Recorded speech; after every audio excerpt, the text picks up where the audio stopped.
नमस्कार दोस्तों, स्वागत है आप सबका मेरे इस YouTube चैनल सीबी खसिया पर। मेरा नाम है चिराग और आज के वीडियो की शुरुआत हम निफ्टी के 3 आवर चार्ट से करेंगे। हायर टाइम फ्रेम में हमने समझा था यहाँ से ये ए रेगुलर बी और यहाँ से वेव सी अपना मिनिमम 100% प्रोजेक्शन अचीव कर चुका था। तो हम इसको एक इरेगुलर ए बी सी मान के ये ए, फिर यहाँ पे बी, ये ए ये बी और यहाँ से वेव सी की रेंज हमने निकाली थी कि इस रेंज में वेव सी का बाउंस हमें एक इम्पल्सिव बाउंस देखने को मिल सकता है और उस बाउंस पे बी कंप्लीट हो सकता है।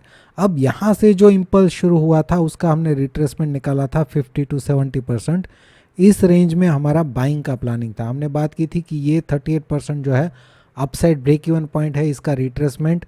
तो उस 38% तक ये इम्पल्सिव बाउंस किया था और 50 to 70% की रेंज में करेक्टिव पैटर्न बनाता है। तो हमारा यहाँ से वेव 3 के लिए बाइंग का प्लान था, राइट।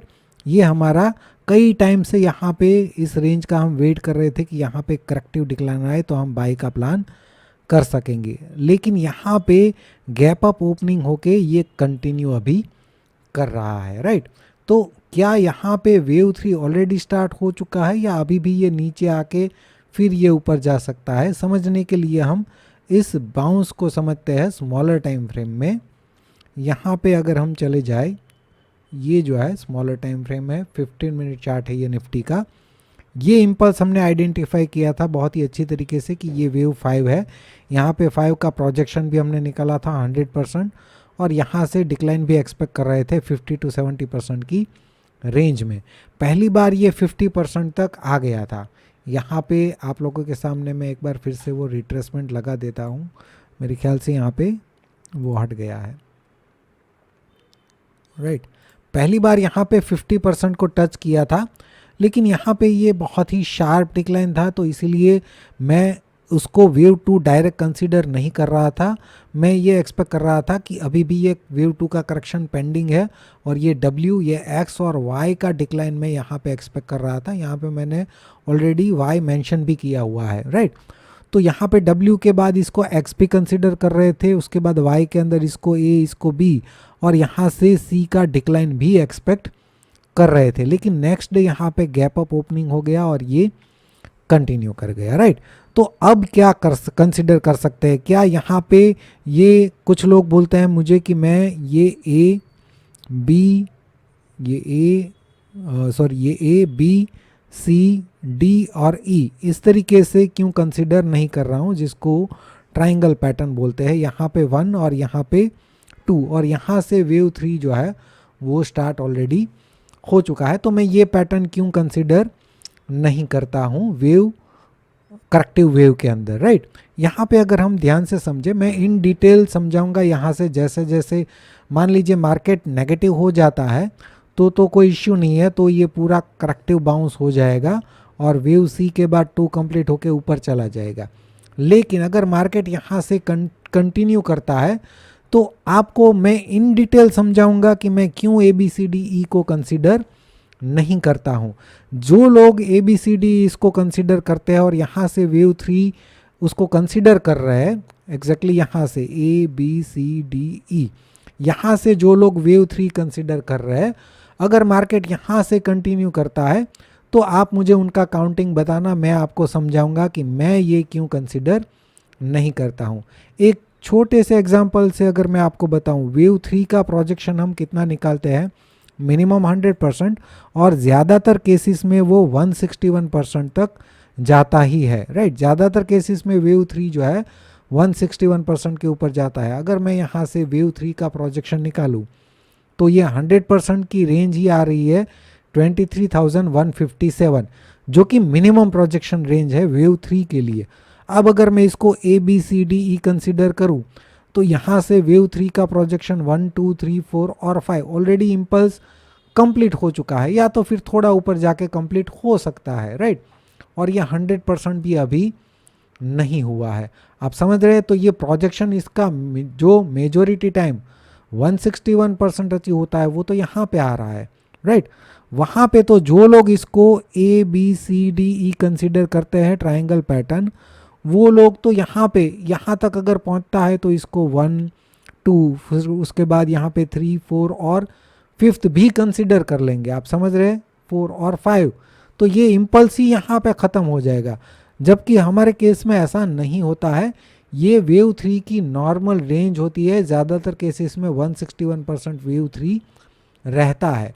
तो यहाँ पे जब ये 5th कंप्लीट हो जाएगा, उसके बाद जब रिट्रेसमेंट आएगा तो यहाँ पे वो लोग 1 और 2 कंसिडर कर लेंगे, राइट, या ए या बी कंसिडर कर लेंगे।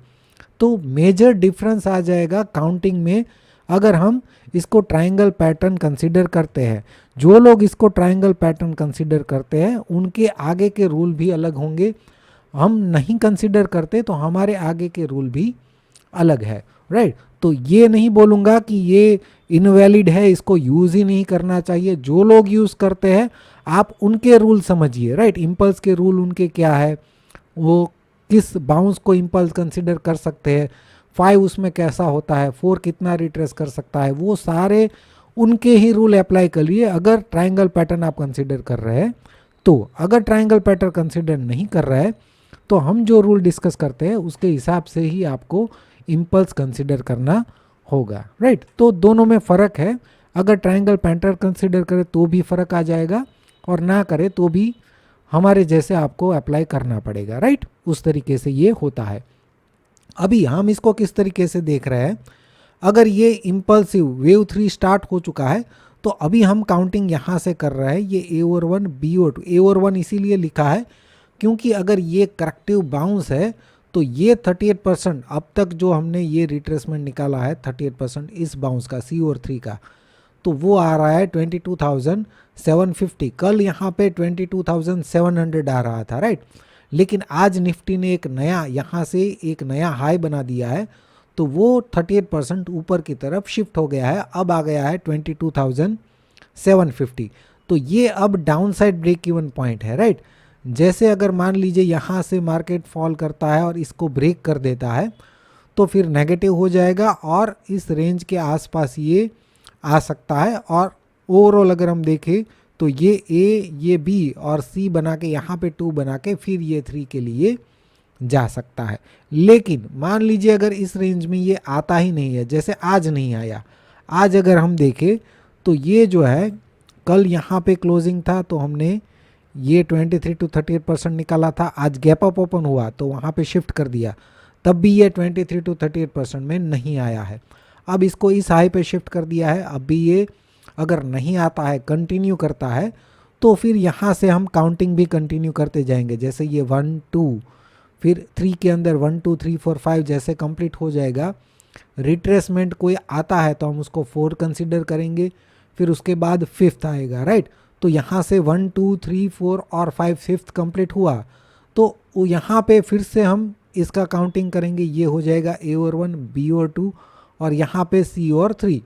फिर इसका रिट्रेसमेंट निकालेंगे 23 to 38% यहाँ से, उसमें अगर करेक्टिव डिक्लाइन आता है तो 4 हो जाएगा, फिर 5th आएगा तो ये 1 2 3 4 5 कंप्लीट हो जाएगा।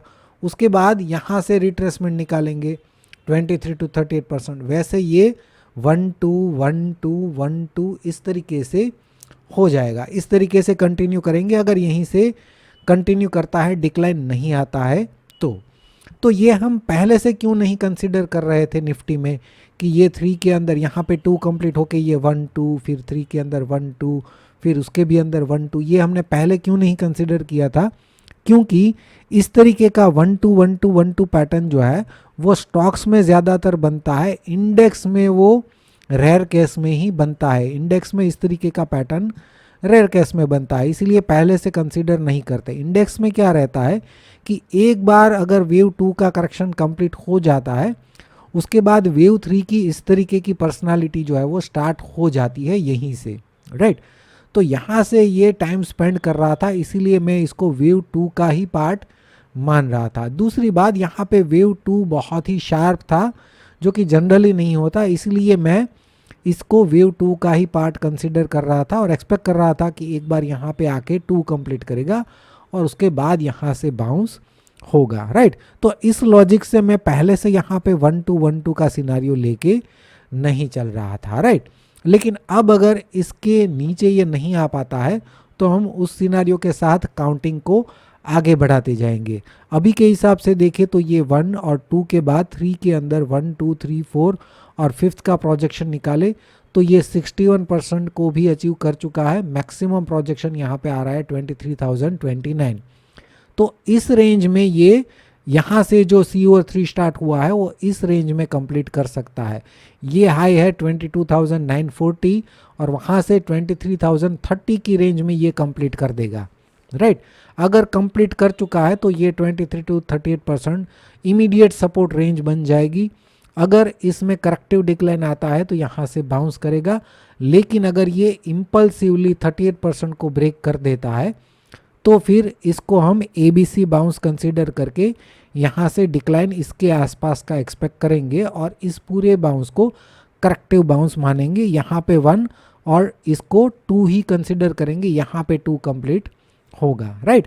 तो ये इंपॉर्टेंट रेंज है आने वाले टाइम में निफ्टी के लिए। और हायर साइड में ये इस रेंज में या तो अभी कंप्लीट हो चुका है ये 5th या इस रेंज में कंप्लीट होगा। और अगर ऊपर जाता है तो ये रिट्रेसमेंट को भी हम ऊपर की तरफ शिफ्ट कर देंगे। जैसे मान लीजिए नया हाई बनता है कल तो इसको शिफ्ट करते जाएंगे। ये 23 to 38%, मान लीजिए यहाँ पे हाई बनाया तो डाउन साइड ब्रेक इवन फिर 22,780 आ जाएगा, राइट। इस तरीके से हम कंसिडर करेंगे नेक्स्ट सेशंस के लिए, राइट। फ्रेंड्स, अगर आप ऐसे इंटरेस्टिंग लर्निंग वीडियो देखना चाहते हैं तो चैनल को सब्सक्राइब ज़रूर कर लीजिए। वीडियो देखने के लिए आपका बहुत बहुत शुक्रिया, धन्यवाद।